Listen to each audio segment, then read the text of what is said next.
Hello friends, welcome back to our channel. आज हम मनोहर मालगोनकर की लिखी हुई कहानी लेमन येलो एंड फिग की समरी हिंदी में सीखेंगे। कहानी फर्स्ट पर्सन नैरेटिव में है, यानी कि नरेटर अपनी कहानी खुद सुना रहा है। कहानी के शुरू में नरेटर हमें बताता है कि उसकी जॉब चली गई है। नरेटर बॉम्बे में एक शॉप पर यंग सेल्समैन है। वह साड़ियाँ और मैचिंग ब्लाउज पीस बेचता है।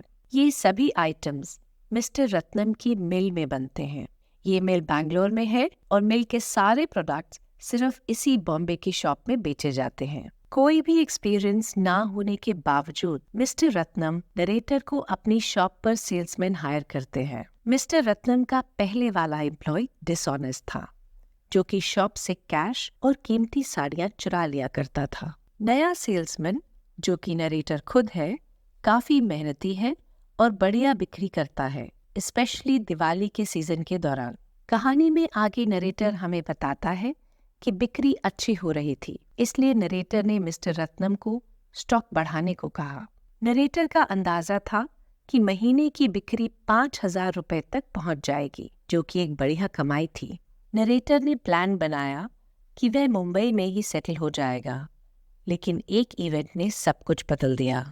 एक दिन सुबह सुबह जैसे ही नरेटर ने दुकान खोली तो दुकान में एक महिला आई। नरेटर को लगा कि ये अच्छी किस्मत है, क्योंकि सुबह सुबह बोनी का टाइम है। फ्रेंड्स, बोनी का मतलब है दिन में की गई सबसे पहली बिक्री। नरेटर ने उस महिला को बहुत सुंदर लेमन कलर की सिल्क साड़ी और उससे मैचिंग चोली पसंद कराई। नरेटर को लगा कि वह लेमन कलर की साड़ी उस लेडी के डार्क कम्प्लेक्शन को सूट नहीं करेगी, पर उसे ये कहना सही नहीं लगा। लेडी ने साड़ी की पेमेंट के लिए 100 रुपए का नया नोट दिया।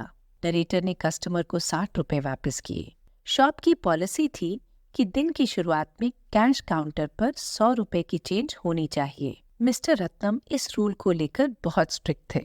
इस पहली कस्टमर के बाद जल्दी ही एक और लेडी शॉप में आई। वो देखने में पहले कस्टमर के मुकाबले में थोड़ी मोटी और कम सुंदर थी, पर उसने कानों में डायमंड के महंगे टॉप्स पहने हुए थे।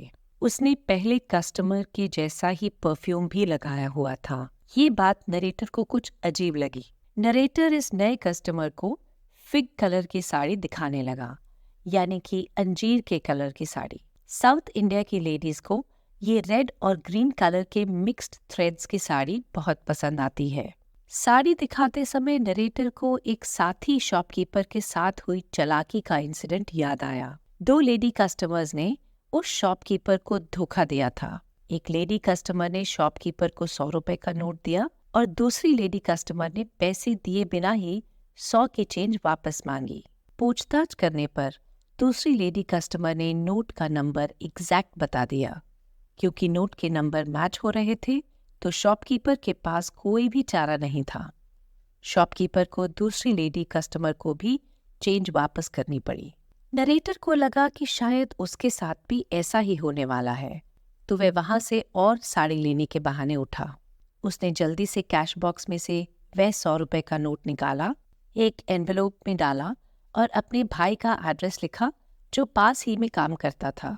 दुकान पर काम करने वाले एक छोटे लड़के को बुलाकर वह लिफाफा डिलीवर करने को कहा।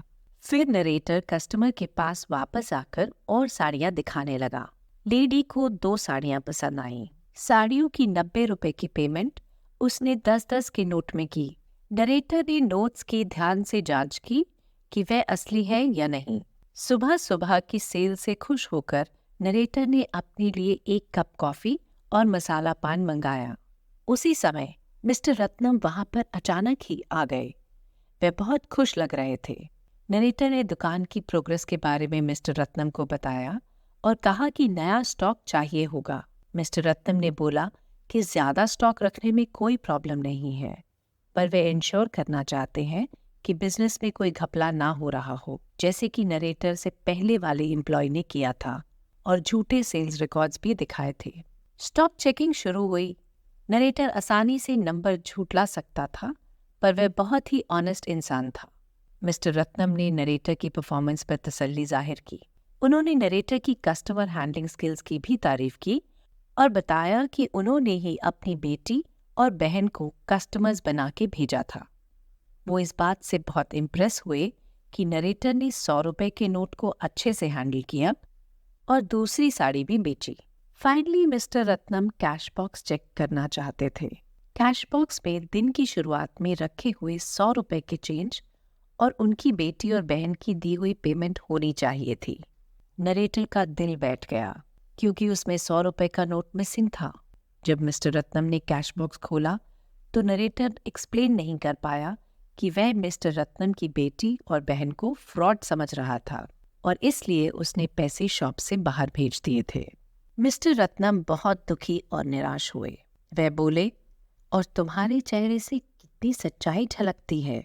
ऑनेस्ट होने के बावजूद नरेटर के पास अब जॉब नहीं थी। वो अपनी सफाई पेश नहीं कर सकता था।